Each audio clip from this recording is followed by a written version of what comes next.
Aujourd'hui, c'est le 15 septembre. On a fait une vidéo au début, quand on est venu semer nos pommes de terre. Là, on vient les récolter. Le terrain, il est comme ça, là, tel quel. On vient d'arriver. On voit une petite patate de sortie. Ça, je vais vous parler de ça un petit peu plus tard. Mais on va procéder tout de suite pour aller voir tranquillement. Ça, c'est un rang où on a eu le temps de venir ajouter du chanvre par-dessus les patates, par-dessus le terreau qu'on avait mis pour faire, comme on parlait, l'effet de colonne. Je vous mettrai le lien du premier vidéo qu'on a fait. On pourrait peut-être même faire un avant-après, mais là, regardez là, les patates sont vraiment... sont vraiment prêtes à enlever, là. Aujourd'hui, j'ai l'impression qu'on va toutes les enlever. On va voir l'autre bord. On a un rang à l'autre bord, il est plus vert que ça. Mais je pense qu'on va y aller global, puis on va tout enlever aujourd'hui parce qu'on est un peu pressé par le temps. Donc, elle, qui est quand même assez verte, ça veut dire qu'elle a été exposée à la lumière. On va la mettre de côté. Puis, je vais juste essayer, sans trop perturber le sol, d'enlever les tiges. Puis, on va voir si les pommes de terre ont monté vraiment haut dans l'épaisseur de...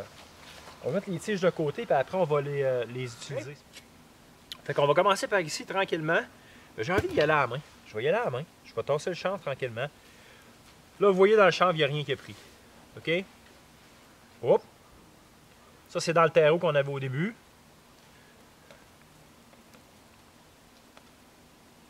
Ça, c'est pas du gros stock, hein? Ça, c'est dans le terreau qu'on avait au début.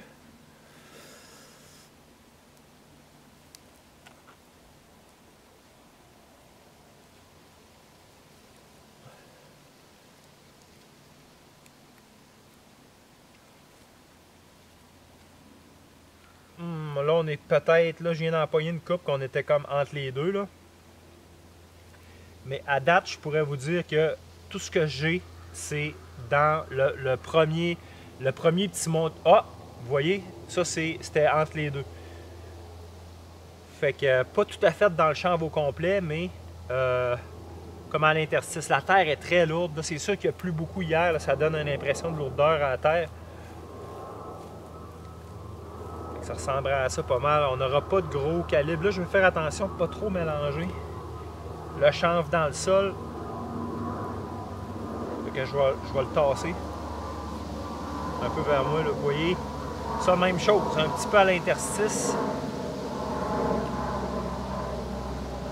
Ça, c'est une belle patate. C'est très beau. Beaucoup de vers de terre. Je vais essayer de ne pas l'oublier. Là, on est rendu, ouais, je suis peut-être pas assez... Ça commence à être bien, là. Je vais me reculer un petit peu ici, voir. Je n'ai pas oublié. On en a des patates qui ont colonisé, ils ont quasiment poussé exclusivement dans le chanvre, là. On vient, là, un peu comme à la limite du terreau qu'on avait mis, mais ils sont vraiment en surface. Vous voyez, elle était vraiment dans le terreau. Mais comme elle est en surface, elle ouvre à la limite dans le chanvre. Fait qu'on peut dire qu'il y a certaines sections du rang où les pommes de terre ont effectivement monté là, dans cette espèce d'épaisseur de sol-là qu'on voulait bâtir, là, juste en rajoutant du végétal par-dessus. Fait que le calibre semble avoir un peu changé aussi, il semble avoir grossi un peu. Fait que ouais, c'est ça, on va continuer, mais je voulais vous montrer ça, que ça semblait avoir, ça a colonisé dans le chanvre qu'on a rajouté quand même à cette heure en saison. Fait qu'on va continuer, puis on va revenir avec l'autre rang un peu plus tard. Je vais vous montrer... Là, on voit, vous voyez probablement, il y a une présence généralisée de vers de terre. Ça, on est très, très heureux de voir ça. Puis là, vous pouvez voir sur les images probablement qu'on voit des aiguilles de sapin. Là. Regardez les vers de terre, il y en a là. Il y en a un autre ici. Il y en a un tout petit ici. Il y en a un autre là.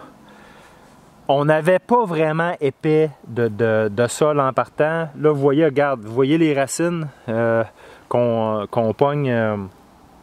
qui sont dans le sol de base. Mais 2 points qu'on remarque, le sol est, ben là c'est sûr qu'on ne peut pas se fier là-dessus, mais le sol est très humide. Comme je vous disais, il n'y a plus beaucoup hier. Beaucoup de vers de terre, puis c'est ça. Oui, en fin de compte, il y a des pommes de terre qui ont colonisé le chanvre. Mais on va attendre de conclure, là, on va aller faire les autres rangs, mais d'après moi, l'année prochaine, on devrait mettre un peu plus de terreau par-dessus les patates en startant. Parce que là, ils se sont développés dans un horizon d'à peu près 20 cm, puis on voit là qu'on était vraiment sur le sol. C'était le but de la culture, mais on est surpris de voir ce que ça a donné. Ça ne donne pas des pommes de terre énormes, mais là, ce qu'on va faire en arrivant à la maison, c'est qu'ici, on va mesurer la longueur des rangs puis la surface approximative des rangs, puis on va vous donner un rendement en kilogrammes ou en livres par mètre ou par pied carré. Pour vous donner une idée, 2,5 mètres de rang approximatif, là, c'était 75 cm de large, ça nous a donné ça.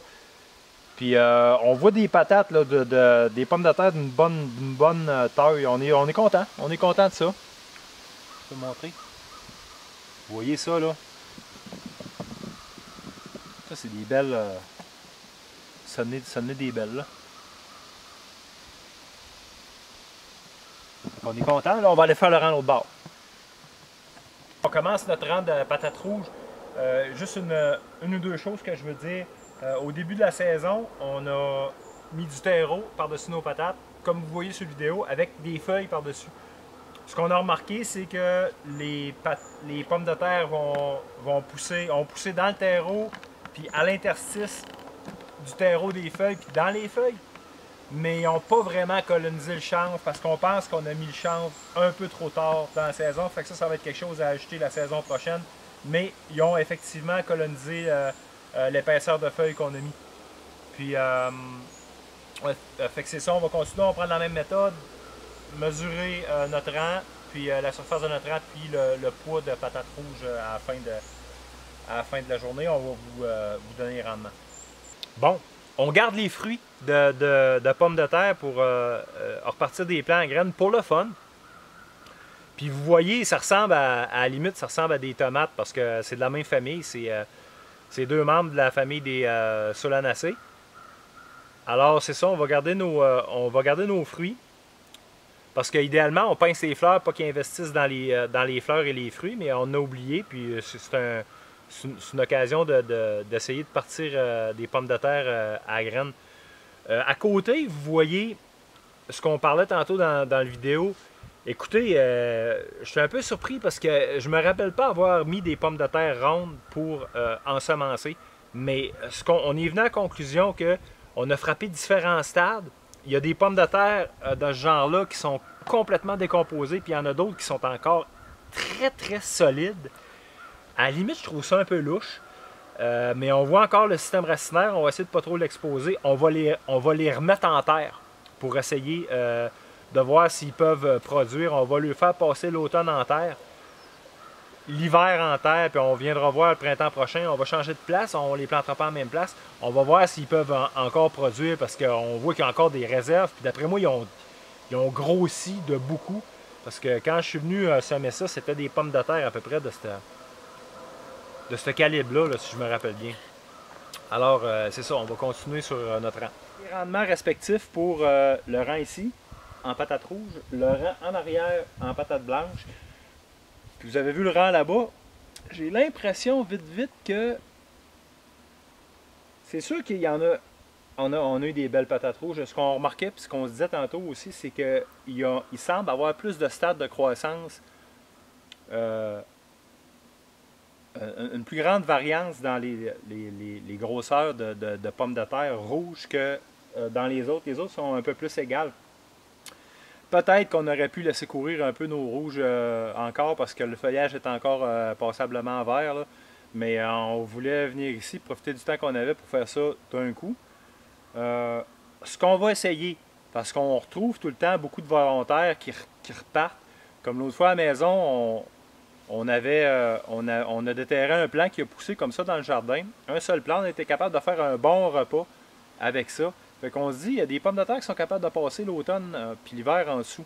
Fait qu'on va essayer avec des grosseurs comme ça. On va vous montrer le champ tantôt. Avec le même principe, de leur faire passer l'hiver sous la neige pour voir ce que ça donne au lieu des planter au printemps. Puis il faut que je vous dise à quel point on est content et on est heureux de voir les changements qu'il y a eu dans notre sol.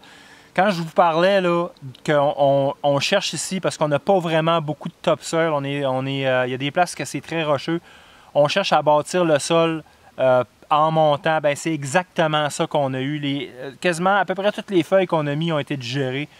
Ça donne un super beau topsoil. Puis cette méthode-là avec les pommes de terre, elle favorise ça aussi parce qu'au lieu de les enterrer, on les dépose, on met du terreau puis on met du paillis par-dessus.